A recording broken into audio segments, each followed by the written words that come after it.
On a longtemps raconté que les chemins de fer ont bâti l'Amérique, mais on vous a rarement montré la machine financière cachée derrière les rails, les terres fédérales et les députés investisseurs. Prêt à suivre, dollar par dollar, comment l'argent public a été détourné vers l'un des montages les plus explosifs du 19e siècle? Au milieu du 19e siècle, l'Amérique gronde. Le sol tremble, non sous les sabots des chevaux, mais sous le poids d'un rêve, unir l'Atlantique au Pacifique par une ligne d'acier. Le pays saigne dans la guerre civile, les armées s'affrontent, les drapeaux se déchirent, mais derrière la fumée des batailles, une autre guerre se joue en silence. Une guerre des chiffres, des contrats et des signatures. Une guerre pour la maîtrise du temps, de l'espace et de l'argent. Nous sommes dans les années 1850-1860.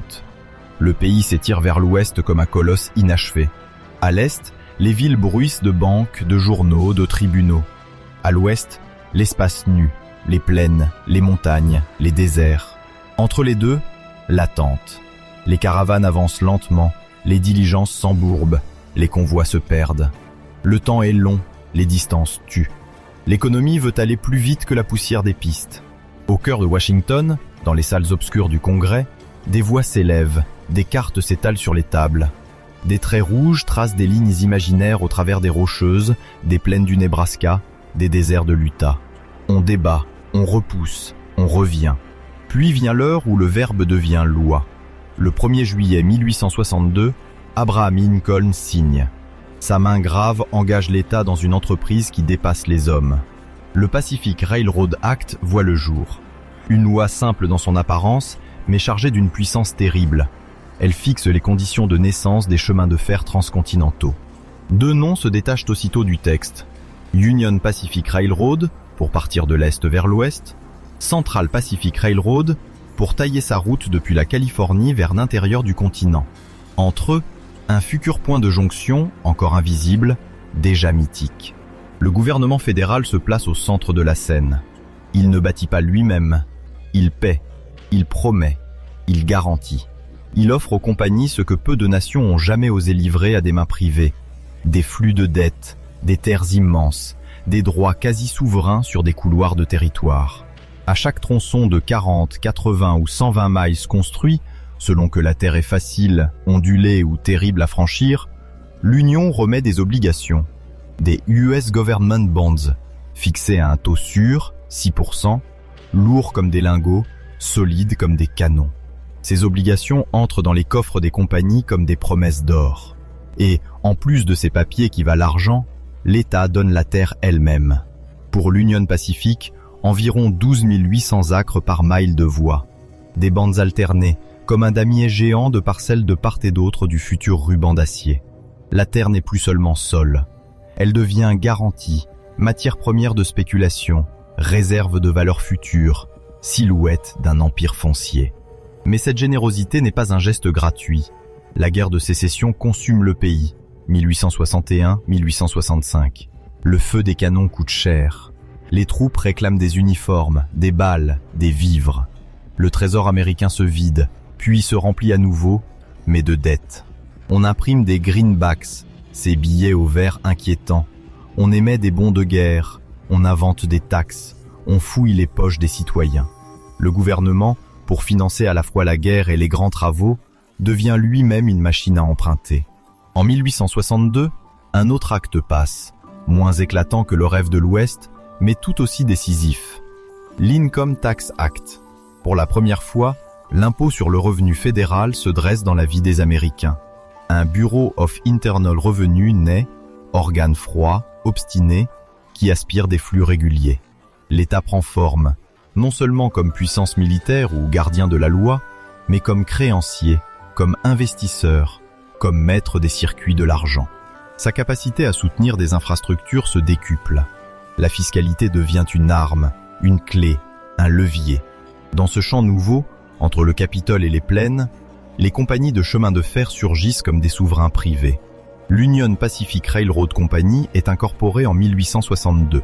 Une coquille juridique, puis une organisation de chair, de sang et de chiffres. À ses côtés, une autre forme, plus mystérieuse, se dessine. Un futur instrument financier, discret encore, qui prend racine en Pennsylvanie sous un autre nom, la Pennsylvania Fiscal Agency. Nous y reviendrons. Pour bâtir des milliers de miles de lignes, les compagnies inventent leur propre architecture de capital.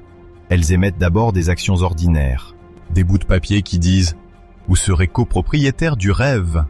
Banquiers de New York, industriels de la Nouvelle-Angleterre, politiciens ambitieux, entrepreneurs aventureux, tous se pressent, chacun avec son espoir de dividendes, de prestige, de pouvoir. L'action devient un droit sur l'avenir, un lien entre l'argent d'aujourd'hui et les trains de demain. Mais les actions ne suffisent pas. Viennent alors les obligations des compagnies, les company bonds. Elles sont garanties par ce qui n'existe pas encore complètement, les voies à poser, le matériel roulant à acheter, les terres à exploiter. Ces titres sont vendus aux banques, aux investisseurs institutionnels, à des hommes de loi, à des maisons de finances de Boston, de New York, de Philadelphie. Elles circulent comme des promesses de revenus réguliers, à long terme, attachées aux rails qui traverseront un jour les Rocheuses. Un tissage subtil se met en place entre dette publique et dette privée. Les obligations fédérales remises à l'Union Pacific ne restent pas dans ses coffres. La compagnie les revend, les convertit en liquidités. Chaque bond du gouvernement devient, une fois passé par les mains d'un banquier, un flot de dollars pour payer les entrepreneurs, acheter des rails d'acier, faire venir des locomotives, défricher la terre, recruter des ouvriers. Parallèlement, l'Union Pacific émet ses propres obligations, souvent plus coûteuses, avec des taux d'intérêt plus élevés. Le soutien de l'État ne couvre pas tout. Le reste, c'est au marché de l'absorber. Dans ce ballet, les banques jouent leur partition. Des maisons comme J. Cook & Co., qui s'illustrent dans le financement du Northern Pacific, montrent le chemin. Placer des obligations ferroviaires dans tous les recoins du pays, jusque dans les salons des investisseurs de Londres et de Francfort. De New York à Boston, de Philadelphie aux bourgades de l'Ohio, un réseau invisible s'étend. Les titres ferroviaires deviennent la veine par laquelle le sang financier circule vers l'ouest. Les agents de change, les banquiers, les correspondants portent ces papiers comme des messagers de fortune.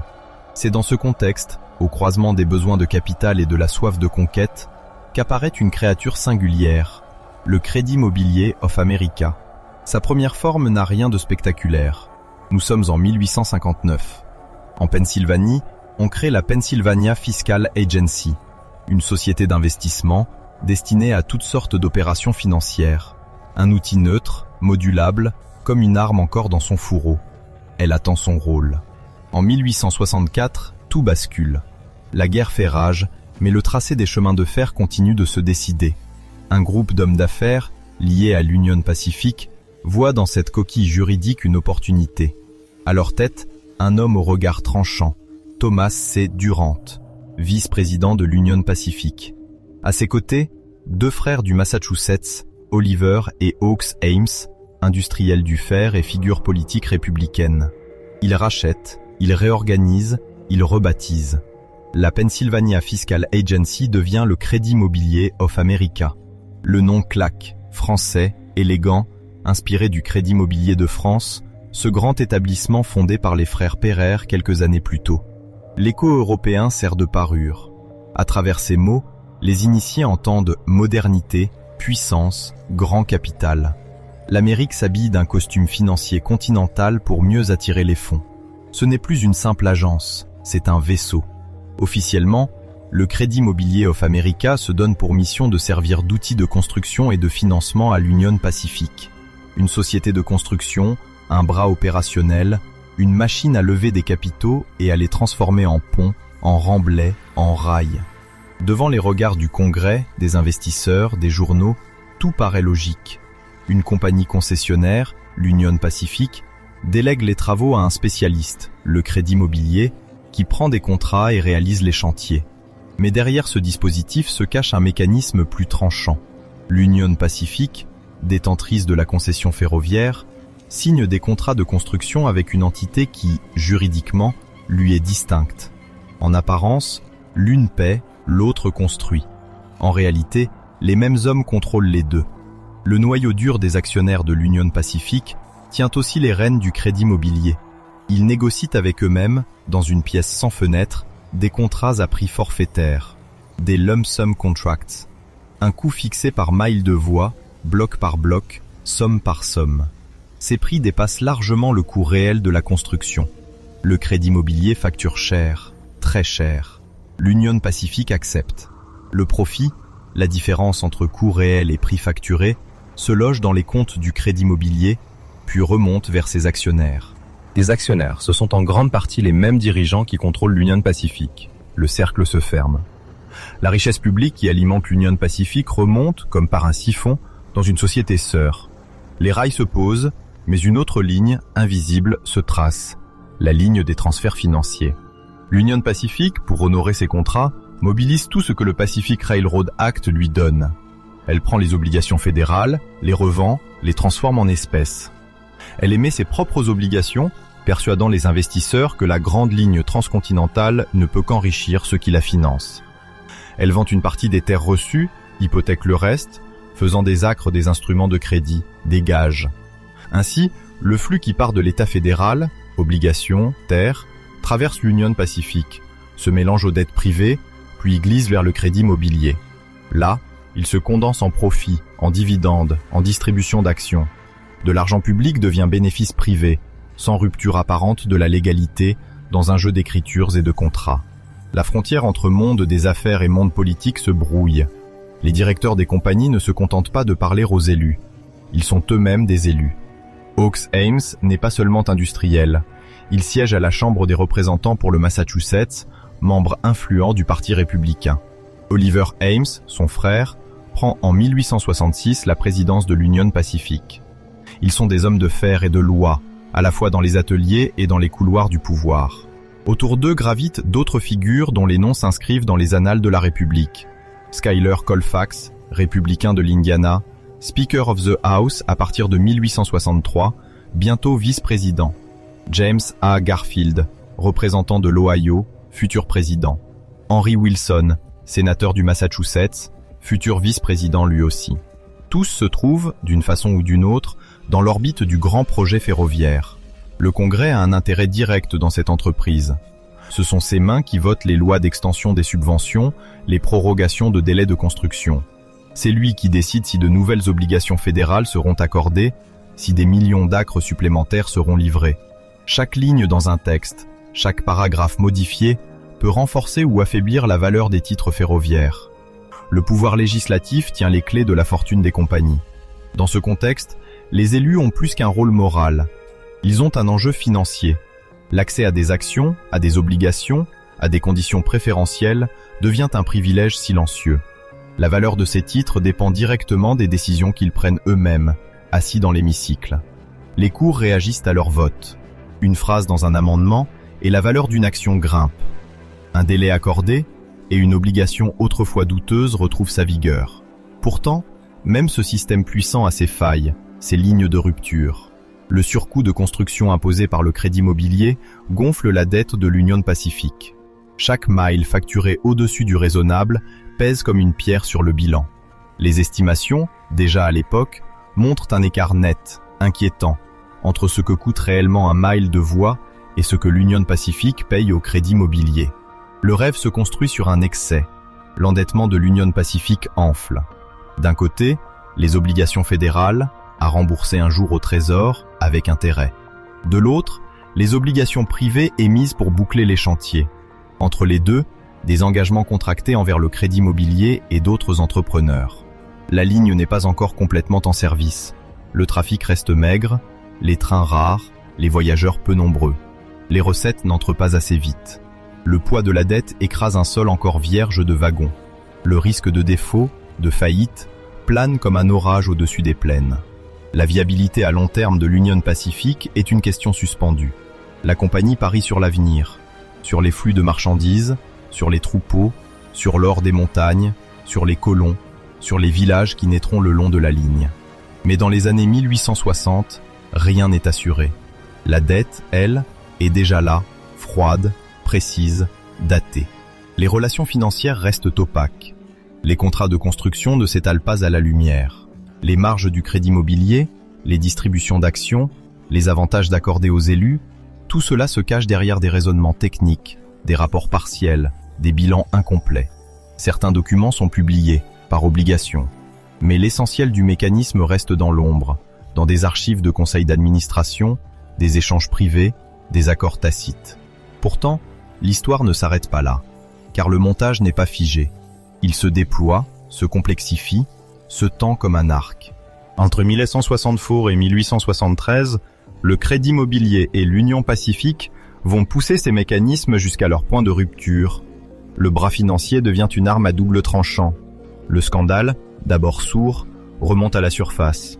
Des lettres surgissent, des noms circulent, des journaux publient. Le New York Sun dévoile les coulisses. Le Congrès, contraint, enquête sur lui-même. En 1873, les commissions reconstituent les flux. Elles montrent comment l'argent part du Trésor, file vers l'Union Pacifique, se déverse sur le Crédit Mobilier, puis se disperse en dividendes, en actions distribuées à des élus. Elles désignent des coupables, prononcent des censures, mais la justice pénale reste muette. Le système, légal dans ses formes, moralement douteux dans son essence, échappe aux chaînes du droit. Le Crédit Mobilier, marqué au fer du scandale, se fane. L'Union Pacifique, surendettée, chancelle, traverse crise et réorganisation jusqu'aux faillites ultérieures. Les investisseurs comptent leurs pertes. Le Trésor fédéral récupère, lentement, ce qu'il peut. Le pays, lui, garde les rails. Les trains roulent. L'Amérique a son transcontinental. Le prix reste inscrit dans la mémoire collective, car l'affaire du trade immobilier devient un symbole. Un nom qui désigne l'étreinte dangereuse entre l'État et les entreprises, entre les fonds publics et les profits privés. Historiens et journalistes y voient l'une des premières grandes figures de la corruption de l'âge doré. Il montre comment des instruments financiers parfaitement légaux, actions, obligations, contrats, peuvent servir à aligner les intérêts des élus et des hommes d'affaires au détriment de la transparence. Les débats s'ouvrent sur la responsabilité des représentants. Jusqu'où un élu peut-il investir dans une entreprise qui vit des lois qu'il vote lui-même? Où se trouve la frontière entre choix privés et conflits d'intérêts? La société commence à comprendre qu'il ne suffit pas de proclamer la République pour qu'elle soit vertueuse. Il faut la protéger, encadrer les relations entre le pouvoir et l'argent. De cette affaire naissent des doutes, mais aussi des réformes. L'octroi massif de terres et d'obligations aux compagnies ferroviaires recule. Les critiques secouent le Congrès. Les subventions à grande échelle, sans contrôle suffisant, ne vont plus de soi. Le financement des chemins de fer se réoriente, peu à peu, vers des capitaux privés, vers les grandes banques d'investissement, vers des restructurations menées par des hommes comme JP Morgan. Les obligations ne portent plus la garantie directe du gouvernement avec la même facilité. Elles doivent trouver leur valeur dans la rentabilité réelle des lignes. Les exigences de transparence avancent lentement. Les compagnies cotées publient davantage de rapports. Les régulateurs apparaissent. En 1887, l'Interstate Commerce Commission naît pour surveiller certains abus ferroviaires, réguler des tarifs, même si son origine n'est pas un seul scandale, mais l'accumulation de méfiance. L'ombre du crédit immobilier plane dans les débats, comme un avertissement. À la fin, la logique financière mise à nu par cette histoire se résume en quelques questions implacables. Qui paie? Les contribuables d'abord, qui garantissent par leurs impôts les obligations fédérales. Les investisseurs privés, ensuite, qui achètent actions et obligations des compagnies, portant le risque sur leurs épaules. Comment l'argent circule-t-il? Du Trésor à l'Union Pacifique, par obligation et terre. De l'Union Pacifique au Crédit Mobilier, par contrat surévalué. Du Crédit Mobilier vers ses actionnaires, par dividendes, actions, plus-value. Des banques et des épargnants vers l'Union Pacifique, par achat d'obligations, assumant le risque de solvabilité. À qui cela profite-t-il? Aux dirigeants et principaux actionnaires du Crédit Mobilier et de l'Union Pacifique, qui captent les profits durant la phase de construction. À certains élus, qui reçoivent des actions à prix préférentiel et des dividendes, alignant leur fortune personnelle sur la prospérité du montage. Et, paradoxalement, à long terme, à la nation, qui dispose d'une infrastructure décisive pour son expansion, malgré les abus, malgré les pertes. Mais quelles limites ce système rencontre-t-il? L'Union Pacifique ne peut porter indéfiniment le fardeau de sa dette. La confiance des investisseurs se fissure. L'opinion découvre par éclat le jeu trouble des élites. Le Congrès, contraint à l'introspection, prononce des censures, amorce des réformes. L'Amérique comprend que le rail n'est pas seulement un ruban d'acier sur la terre, mais un chemin tracé dans la conscience publique, où chaque mille posée raconte aussi comment se nouent, se tordent, se brisent les liens entre l'État, l'argent et le destin collectif. Et tandis que les locomotives sifflent dans la nuit, projetant leurs braises au-dessus des plaines, une autre lueur, plus froide, se met à briller au fond des esprits, celle de la question qui revient toujours, siècle après siècle, projet après projet, scandale après scandale. Quand l'État et le capital avancent main dans la main vers l'horizon, qui tient vraiment la carte? Qui tient vraiment la boussole? Et qui, en silence, règle la facture finale?